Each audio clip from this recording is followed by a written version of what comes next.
Studio.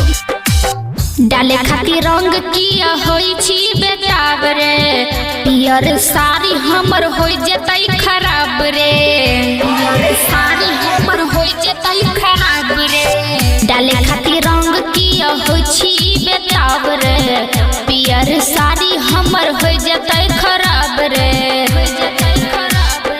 Holi में गाल लाल लाल है, तेरा चेहरा कमाल है। होली में गाल लाल लाल है, तेरा चेहरा कमाल है।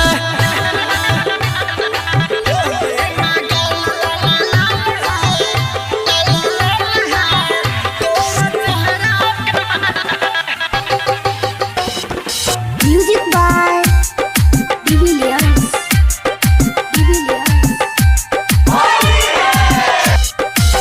डाले खातिर रंग छोरा धेने छी पिछारी रे, जेबो ने लग तू त पीने छी तारी रे, जेबो ने लग तू त पीने छी तारी रे। डाले खातिर रंग छोरा पड़ल छी पिछारी रे, जेबो ने लग तू त पीने छी तारी रे।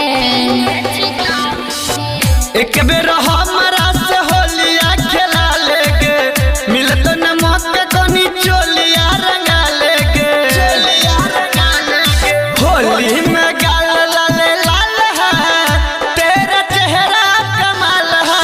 होली में गाल लाल लाल है, तेरा चेहरा कमाल है।